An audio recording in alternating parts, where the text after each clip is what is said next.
Assalamualaikum warahmatullahi wabarakatuh. Pertama-tama kami ingin mengucapkan rasa syukur kepada Allah Subhanahu wa taala, Tuhan kita semua, karena pada pagi hari ini, kita diberikan kesempatan untuk bertemu kembali, dan kami juga diberikan kesempatan lebih untuk mempresentasikan, produk wirausaha yang telah kami rancang.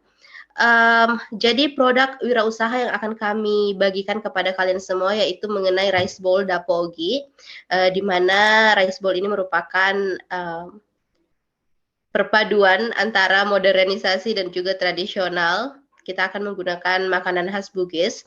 Tetapi yang lebih penting, saat ini saya akan, memperkenalkan nama kelompok, dari grup saya. Yang pertama ada Kak Sari, kemudian ada Kak Nurul Arifah, ada Kak Nurjana, ada saya sendiri Raihanun Fadila, dan juga ada Kak Rahmatullah.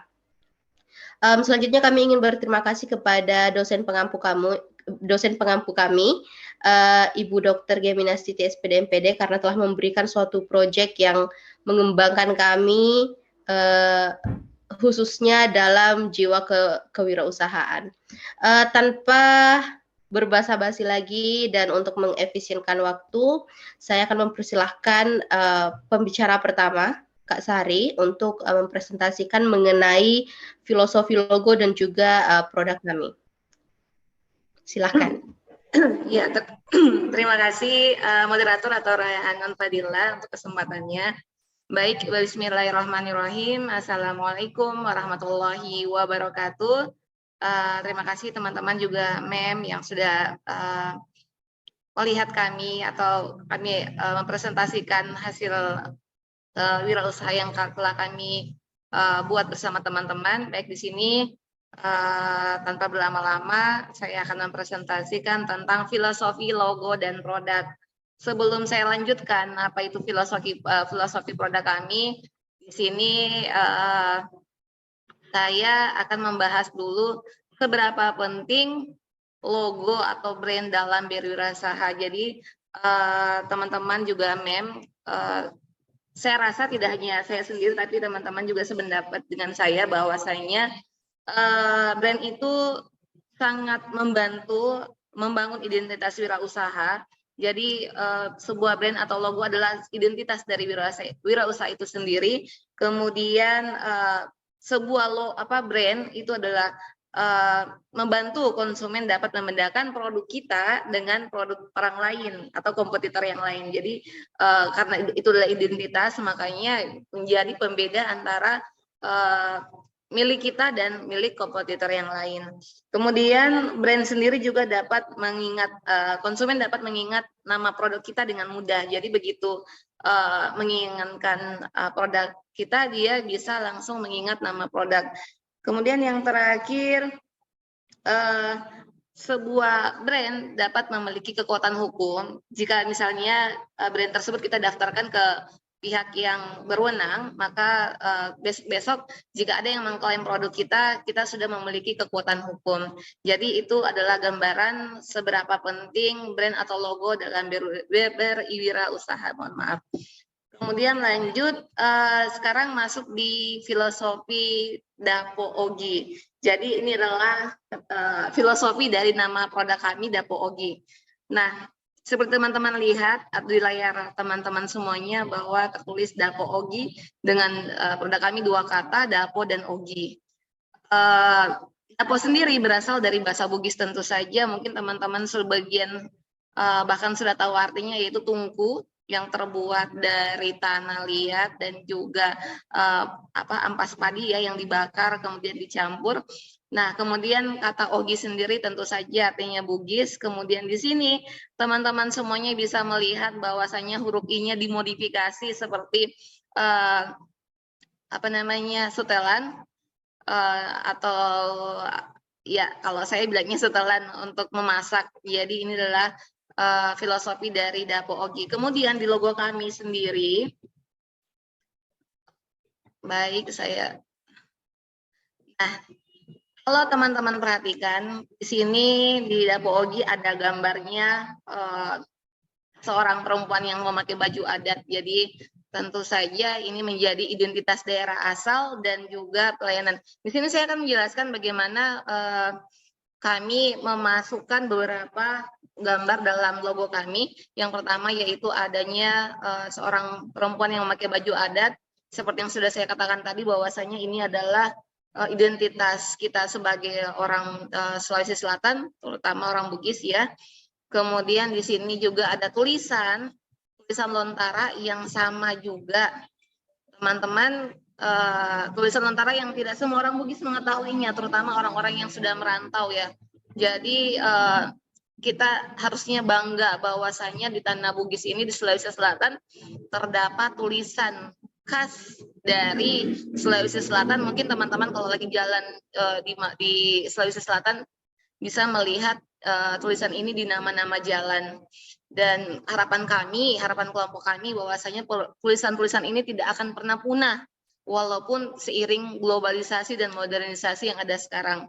Kemudian kenapa kami memasukkan logo halal dalam produk kami? Tentu saja kami ingin menghindari pertanyaan yang meragukan dari konsumen mengenai halal dan tidaknya produk kami. Jangan sampai ketika konsumen membeli tanpa adanya label halal, mereka ragu, oh ini halal atau tidak. Karena tentu saja orang Sulawesi Selatan ya memiliki beragam agama ya, sehingga kami ingin memastikan bahwasanya produk kami adalah benar-benar halal untuk dikonsumsi. Dan yang terakhir yaitu ada logo WhatsApp. Kenapa ada logo WhatsApp? Tentu saja ini untuk memudahkan konsumen untuk memesan kembali produk kami. Jadi kalau mereka ingin merasakan lagi makanan atau produk kami, mereka langsung bisa mengorder dengan nomor HP yang tertera di logo atau di branding kami. Kemudian berikutnya, inilah produk kami teman-teman. Semuanya Mem dan teman-teman bisa melihat di sini beberapa contoh produk yang telah kami buat, yaitu rice bowl khas Bugis. Di sini rice bowl khas Bugis ini yang pertama tentu saja terdiri dari nasi. Yang kami inginkan adalah nasi pulen hasil panen sendiri para petani yang ada di Sulawesi Selatan, sehingga membantu juga perekonomian para petani yang ada di Sulawesi Selatan. Kemudian berikutnya ada nasuliku, inilah paling khas makanan. Kalau teman-teman pergi ke suatu hajatan, pasti menemukan makanan ayam khas ini ya, ayam liku ini. Ya tentu teman-teman tahu kalau liku itu sendiri artinya kalau bahasa Indonesia lengkuas atau laos, kemudian bumbunya sedemikian rupa, jadi teman-teman saya rasa sudah tidak asing lagi dengan makanan ini. Yang kangen sama kampungnya pasti ingin order kembali. Kemudian ini adalah tompi-tompi, ada juga yang mengatakan tempa-tempa. Kalau ini terbuat dari kelapa, sama halnya dengan nasuliku, ini juga sering ditemukan di hajatan-hajatan baik acara nikah ataupun akikah.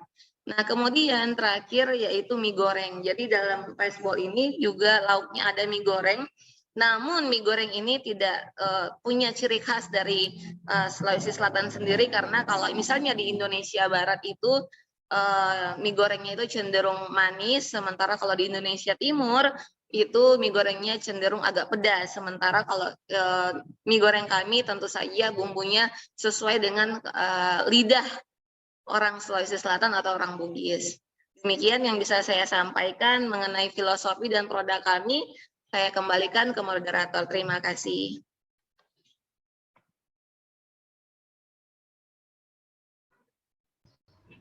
Baiklah, terima kasih atas penjelasan dari Kak Sari mengenai filosofi logo dan produk kami. Saya harap bahwa para partisipan yang menonton video ini bisa tertarik dan mungkin nantinya bisa membantu kami merealisasikan ide ini. Selanjutnya, kami akan membahas mengenai kelebihan dan kekurangan produk serta analisis lingkungan bisnisnya. Dan saya rasa bagian ini akan dijelaskan oleh Kak Nurul Arifah yang mungkin sudah lebih berpengalaman dalam menganalisa lingkungan bisnis. Kepada Kak Arifah saya persilahkan. Baik, terima kasih moderator atas kesempatan yang telah diberikan kepada saya. Baik, saya akan mencoba menjelaskan tentang kelebihan dan kekurangan serta analisis lingkungan bisnis yang kami coba rintis. Oke? Slide selanjutnya.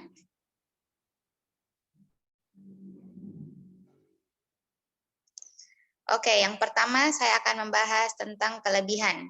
Nah, kelebihan dari bisnis yang kami coba rintis terdapat 3 kelebihan. Yang pertama yaitu bisnis ini cocok untuk masyarakat urban dan orang Sulawesi Selatan. Sebagai masyarakat urban dengan gaya hidup yang serba cepat, masyarakat cenderung mencari sesuatu yang praktis untuk keseharian mereka. Seperti halnya makanan, mereka membutuhkan makanan yang bisa dipesan dan dibawa kemana saja. Untuk menjawab kebutuhan mereka, maka lahirlah rice bowl yang kami kembangkan. Makanan yang dikemas dengan paper bowl dan praktis bagi masyarakat urban. Permintaan rice bowl ini sangat tinggi di tengah masyarakat urban dan dapat dijadikan sebuah peluang bisnis yang sangat menjanjikan. Produk ini juga untuk lidah orang Makassar selain dari masyarakat urban. Jika orang Sulawesi Selatan berada dalam perantauannya atau ingin mencicipi makanan khas daerahnya, maka produk ini sangat cocok untuk mereka. Kelebihan yang kedua yaitu proses produksi yang mudah. Sesuai dengan namanya, bahan utama dari rice bowl adalah nasi. Kita dapat memasak nasi menggunakan rice bowl, lalu memasak lauk dan topping untuk rice bowl itu sendiri. Dan kita bisa memilih varian lauk yang cukup mudah untuk dimasak seperti varian makanan yang sudah dijelaskan kepada teman saya tadi sebelumnya. Oke, kelebihan selanjutnya yaitu minim modal. Bisnis rice bowl ini dapat dimulai dengan modal yang minim. Teman-teman tidak perlu peralatan yang canggih untuk memulainya. Cukup dengan peralatan di dapur yang kita punya, maka kita bisa langsung memulai bisnis ini. Selain itu, teman-teman hanya memerlukan modal untuk membeli bahan baku dan memerlukan beberapa percobaan rasa. Alat dan bahannya juga mudah didapatkan, seperti wajan, spatula, sendok, dan lainnya. Sedangkan bahannya yaitu untuk nasuliku seperti lengkuas, bawang putih, bawang merah, dan bahan utamanya yaitu ayam lainnya. Dan untuk tompi-tompi bahan utamanya adalah kelapa, dan mie goreng itu sendiri yaitu bahan utamanya adalah mie, sayur-sayuran, dan bumbu lainnya. Oke, selanjutnya kita beralih kepada kekurangan. Slide selanjutnya. Oke, nah kekurangan dari bisnis ini terdapat 2 bagian. Yang pertama yaitu sifat makanan. Seperti sifat makanan pada umumnya yang tidak tahan lama, rice bowl ini juga cepat dapat basi jika kita menggunakan bahan yang tidak berkualitas atau cara memasak kita tidak benar. Jadi kita harus menyiapkan bahan yang berkualitas dan memastikan proses produksi atau memasaknya sudah tepat.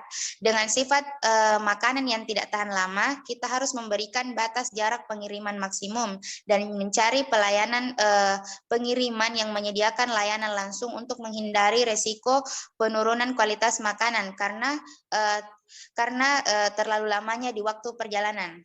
Kekurangan yang terakhir yaitu sulit menembus pasar non-urban. Salah satu kekurangan dari bisnis ini adalah rice bowl diperuntukkan untuk menjawab kebutuhan masyarakat urban akan kepraktisan makanan. Kita akan menemukan kesulitan menembus pasar dengan masyarakat non-urban yang tidak memiliki gaya hidup dengan mobilitas tinggi. Hal ini dikarenakan kebanyakan masyarakat non-urban masih memiliki cukup waktu untuk menyiapkan bekal makanan mereka. Oke, itulah penjelasan kelebihan dan kekurangan dari bisnis rice bowl Dapo Ogi. Selanjutnya saya akan membahas analisis lingkungan bisnis Dapo Ogi. Slide selanjutnya. Oke, analisis lingkungan Dapo Ogi ini terbagi menjadi 2, yaitu internal dan eksternal. Selanjutnya. Oke, untuk internal terdapat 2 bagian. Yang pertama resource. Resource memiliki arti arti sumber daya yang mengartikan bahwa sumber daya ini telah ada dan bisa digunakan atau dimanfaatkan. Nah, untuk wirausaha ini atau bisnis ini yaitu kuliner rice bowl dengan menggunakan varian makanan khas Bugis. Untuk core of competence yaitu kombinasi dari sumber daya dan kapabilitas yang membedakan bisnis dari para pesaingnya. Nah, wirausaha ini mampu menciptakan keunikan yang tidak dipikirkan pasar sehingga hal itu bisa menjadi nilai tambah. Dan yang terakhir itu eksternal. Selanjutnya, faktor eksternal terdiri dari 3 bagian. Yang pertama yaitu trade of new entries, yaitu akan adanya pendatang baru dalam bidang yang sama dan mengakibatkan semakin ketatnya persaingan. Pendatang baru pasti akan selalu ada. Untuk mencegah tersaingi, bisnis ini berupaya membuat kita berupaya untuk membuat usaha kita berbeda dan stand out dari calon kompetitor lainnya. Dan yang kedua yaitu bargaining power of customers, di mana daya tawar pembeli merujuk pada kekuatan relatif pembeli terhadap penawaran dari penjual. Nah, ini biasanya dikaitkan dengan harga dan kualitas produk. Selain harga jual yang layak, kami juga merintis usaha ini dengan menggunakan varian makanan khas Bugis. Dan yang terakhir yaitu bargaining power of supplier, di mana daya tawar pemasok yang kuat memungkinkan pemasok untuk menjual bahan baku pada harga yang tinggi ataupun menjual bahan baku yang berkualitas rendah kepada pembelinya. Nah, untuk mendapatkan bahan bakunya untuk produk rice bowl ini cukup mudah karena kita dapat langsung mengunjungi atau mencarinya di pasar, atau kita juga bisa mencarinya kepada kerabat atau keluarga kita. Seperti yang saya katakan tadi, bahan makanan produk ini sangat mudah didapatkan. Baik, terima kasih. Hanya itu yang dapat saya sampaikan. Saya kembalikan kepada moderator. Baiklah, terima kasih kepada Kak Nurul Arifah telah menjelaskan mengenai kelebihan kekurangan serta analisis lingkungan bisnis ini ke depannya. Selanjutnya kita akan berpindah kepada motivasi pengembangan serta pengembangan strategi pemasaran yang tentunya akan dibawakan oleh Kak Nurjana. Kepada Kak Nurjana, saya persilahkan. Baik, terima kasih moderator atas kesempatan yang telah diberikan. Kali ini saya akan menjelaskan 2 poin dari bisnis kami. Pertama adalah motivasi pengembangan dan yang kedua adalah pengembangan strategi pemasaran. Poin pertama mengenai motivasi pengembangan terdiri dari 3 poin yang akan saya bahas. Yang pertama adalah usaha kuliner tidak akan pernah mencapai titik jenuh. Nah, motivasi ini kami mengambil dengan jenis usaha kuliner karena kami menyadari bahwa usaha tidak akan pernah mencapai titik jenuh, usaha kuliner maksud saya tidak akan pernah mencapai titik jenuh selagi kita menghasilkan kreativitas pada bisnis kita. Di satu sisi, makanan merupakan kebutuhan primer manusia, sehingga inilah yang meyakinkan kami sekelompok untuk mengambil produk di bidang kuliner. Motivasi kedua adalah pengambilan tema makanan yang unik berupa makanan tradisional Bugis. Tentunya, rice bowl tersebut bukanlah usaha yang terbilang asing lagi di kalangan masyarakat saat ini. Cara kami membuat unik dan terlihat berbeda dari produk rice bowl lainnya adalah pengembangan tema usaha kami dengan mengusut tema makanan Bugis. Dasarnya adalah bahwa kami menyadari sulitnya menemukan rice bowl dengan isian makanan tradisional, terkhusus makanan Bugis. Oleh karena itu, kami ingin menciptakan inovasi baru terhadap sebuah bisnis rice bowl. Motivasi terakhir dari kami adalah evaluasi bisnis. Seperti yang kita ketahui, evaluasi merupakan salah satu motivasi penting untuk pengembangan produk setiap bisnis. Terkhusus pada produk kami, secara maksimal kami berusaha untuk melakukan evaluasi terhadap karyawan-karyawan serta menu-menu yang ada di rice bowl dengan tujuan evaluasi tersebut mampu membuat usaha atau bisnis yang kami rintis bisa berkembang dengan baik. Oke, next slide please. Selanjutnya yang akan saya bahas adalah bagaimana pengembangan strategi pemasaran. Nah, pengembangan strategi pemasaran di kelompok kami terbagi menjadi beberapa poin. Yang pertama adalah membuat daftar menu. Ya, daftar menu kami terdiri dari 2 paket. Paket pertama berisi nasi putih, ayam liku, mie, dan tempa-tempa. Paket kedua berisi isian soko serundeng, ikan teri, atau paleko. Untuk menu selanjutnya akan kami susul atau akan menyusul dengan melihat perkembangan penjualan pada makanan di paket 1 dan paket 2. Untuk pengembangan strategi pemasaran lainnya akan kami buat dengan promo yang menarik. Pengadaan promo menarik ini akan kami adakan di grand opening berupa pemberian giveaway serta pemberian giveaway berupa kue khas Bugis. Terakhir adalah memanfaatkan fitur media sosial dan delivery online. Seperti yang kita ketahui, memanfaatkan perkembangan teknologi akan membuat bisnis kita lebih dikenal dan lebih diperluas di bidang pemasaran. Oke, next slide please. Selanjutnya adalah mengenai target konsumen dan juga harga pada produk kami. Nah, maksud saya untuk target produsen di bisnis rice bowl kami akan menargetkan konsumen di masyarakat yang tinggal di Kota Makassar, terkhusus pada para pelajar dan juga pekerja kantoran. Untuk jumlah harga dan produk, jumlah harga untuk setiap satu rice bowl kami berkisar sekitar harga Rp20.000 sampai Rp30.000. Oke, baiklah. Sekian dari saya. Terima kasih atas kesempatannya. Saya kembalikan kepada moderator.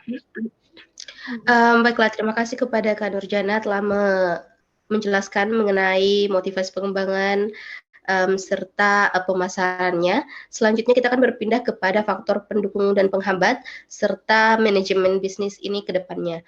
Untuk bagian ini saya rasa akan dijelaskan oleh Kak Rahmatullah. Jadi time is yours. Tolong dijelaskan, Kak. Terima kasih atas kesempatan yang diberikan. Oke, poin berikutnya akan dijelaskan yaitu faktor pendukung dan penghambat.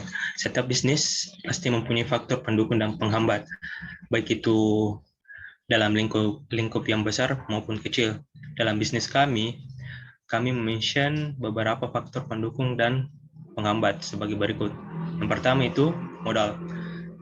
Untuk modal, kami patungan untuk mengumpulkan uang sebagai modal awal bisnis kami. Modal awal ini nanti digunakan untuk membeli alat dan bahan produksi serta keperluan packaging dan promosi produk kami.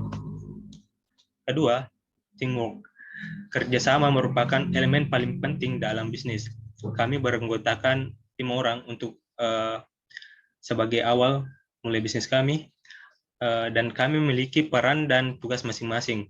Walaupun begitu, atau walaupun kami hanya beranggotakan 5 orang, kami saling membantu dan melengkapi ketika rekan kami membutuhkan bantuan. Yang ketiga itu, alat dan bahan. Keperluan alat dan bahan untuk produk kami terbilang cukup mudah didapatkan karena tersedia di banyak tempat. 4. Pengalaman. Beberapa dari kami sudah ada yang pernah menjalankan sebuah bisnis. Jadi rekan kami mengedukasi dan sharing tentang bagaimana cara atau menjalankan bisnis dengan baik dengan risiko yang minim. Kelima, tenaga kerja. Di tahap awal bisnis kami, tenaga kerja sangat penting untuk kelangsungan bisnis. Jadi untuk kedepannya, setelah bisnis kami, Dapogi berjalan dengan lancar, kami akan mencari atau memperkerjakan karyawan dengan tujuan untuk memperbanyak jumlah produk dan memperluas target konsumen. Next slide, please. Oke, poin selanjutnya yaitu manajemen bisnis. Seperti yang kita tahu, kata manajemen artinya pengelolaan, pengaturan, dan pengendalian. Tujuan manajemen adalah untuk memperoleh hasil maksimal dengan biaya dan usaha seminimal mungkin dengan memperdayagunakan seluruh aspek pendukung berupa SDM, aset, dan finansial yang telah diatur sesuai dengan perencanaan. Nah, dalam bisnis kami, Dapogi, sebagai pemula kami merealisasikan 3 manajemen bisnis. Berhubung kami hanya beranggotakan 5 orang. Jenis manajemennya yaitu manajemen keuangan, marketing, dan produk. Yang pertama itu manajemen keuangan. Dalam manajemen keuangan, rekan kami, Kak Rehanun, dipercaya untuk mengatur anggaran bisnis. Rekan kami ini sangat berkompeten dalam bidang akuntansi sehingga diharapkan mampu mengelola keuangan bisnis agar bisa digunakan dengan baik dan efisien. Untuk manajemen marketing, rekan kami Kak Sari bertugas sebagai leader untuk merencanakan dan menguasai tindakan terkait produk Dapogi. Ini bertujuan untuk menjamin kelancaran aktivitas promosi bisnis kami, agar memberikan hasil yang optimal dan disukai oleh konsumen. Di manajemen marketing, Kak Sari sebagai leader di dalam tim kreatif untuk memberi ide dan inovasi pada produk, dan saya sendiri bertugas sebagai editor dan juga promotor bagi bisnis kami. Ketiga itu manajemen produksi. Dalam manajemen produksi, rekan kami Kak Arifa dipercaya untuk mengatur proses produksi atau pembuatan Dapogi, serta bertanggung jawab untuk mengawasi kinerja koki, penggunaan alat, dan ketersediaan bahan. Dalam hal ini, Kak Arifa memimpin dan mengarahkan tim memasak Dapogi yang beranggotakan Kak Nurjana dan Kak Rehanun. Rekan kami, Kak Nurjana dan Kak Rehanun, memiliki skill dan kemampuan memasak yang sangat mumpuni. Sekian dari saya kembalikan ke moderator. Terima kasih. Terima kasih kepada Kak Rahmatullah yang telah menjelaskan mengenai bagaimana kelebihan serta hambatan yang kami hadapi, serta bagaimana rencana manajemen bisnis ke depannya. Selanjutnya saya akan menjelaskan mengenai rencana pengelolaan keuangan Dapogi dibawakan oleh saya sendiri, Raihan Fadila. Saya akan memberikan penjelasan yang ringkas, namun saya harapkan kalian bisa memperhatikan dengan baik agar kalian bisa mendapatkan poin-poin dari rencana pengelolaan keuangan ini, karena saya rasa keuangan adalah salah satu concern yang sangat penting dalam melakukan sebuah wirausaha. Next slide, please.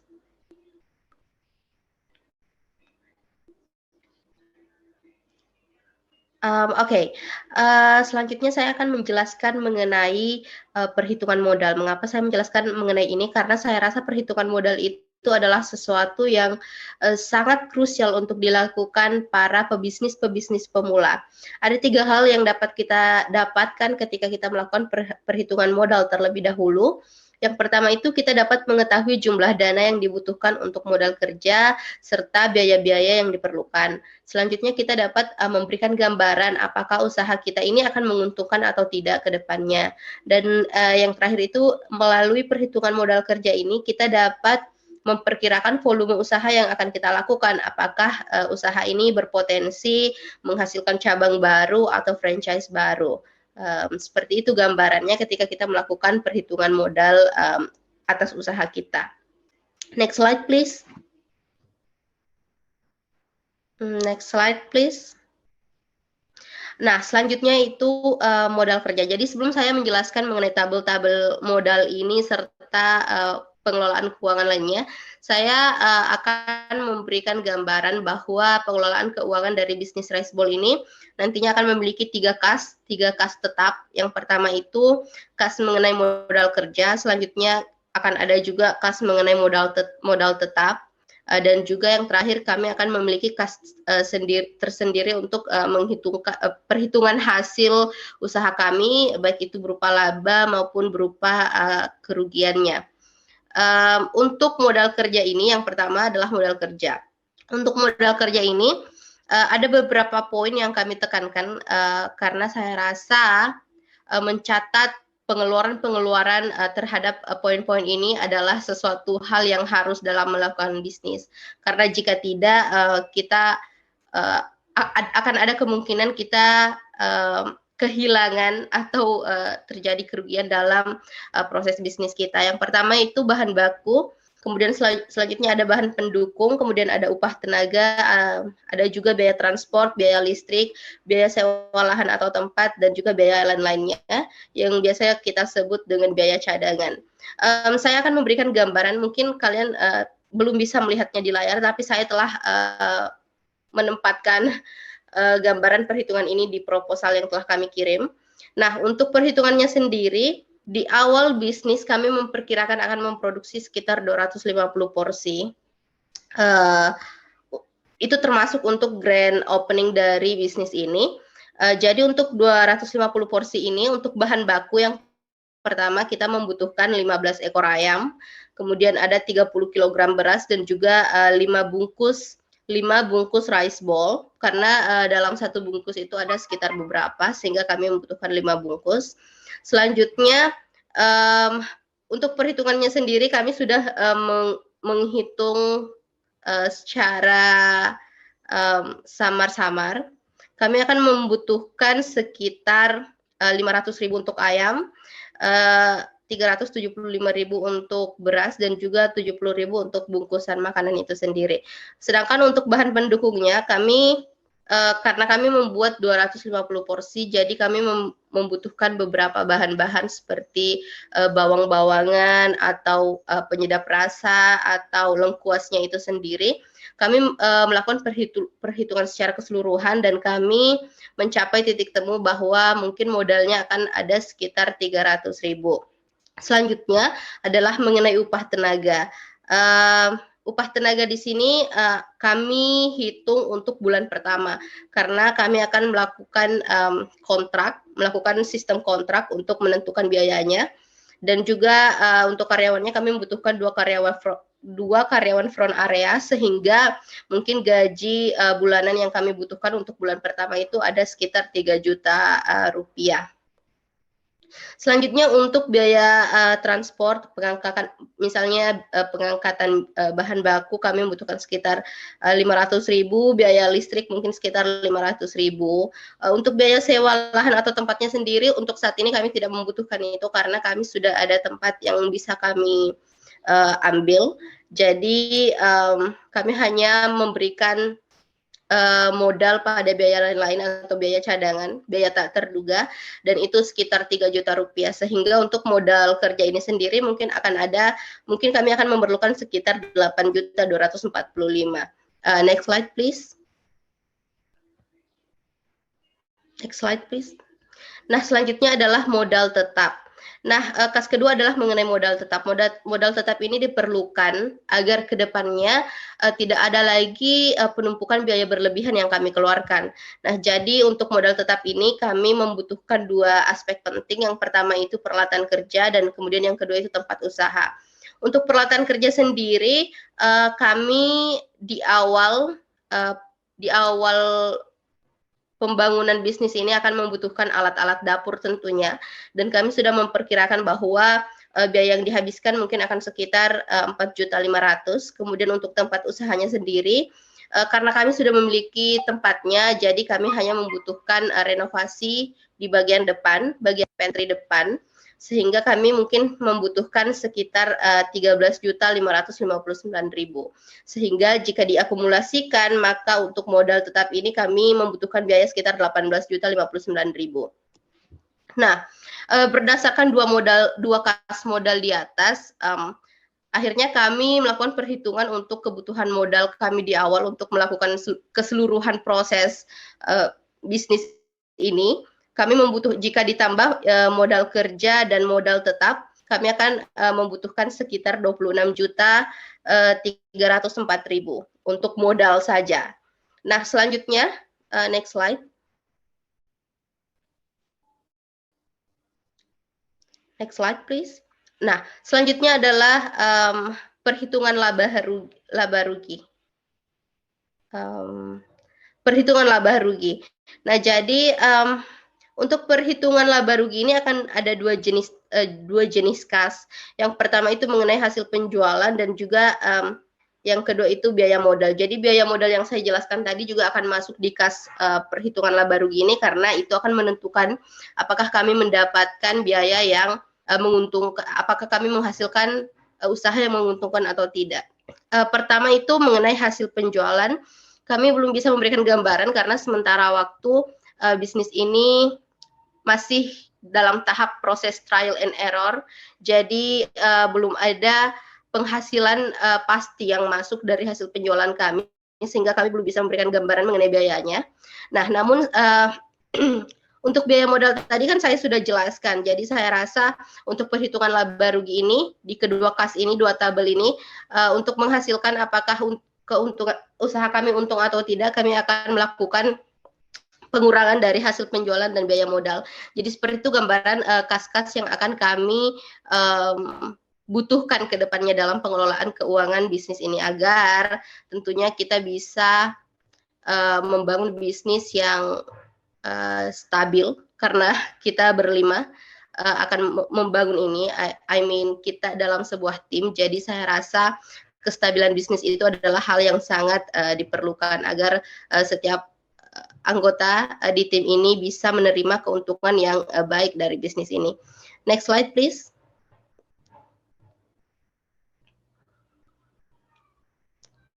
Jadi berdasarkan penjelasan tadi akan diperoleh arus kas seperti ini, bahwa kami membutuhkan saldo kas awal, kemudian penerimaan, pengeluaran, dan akhirnya kami akan mendapatkan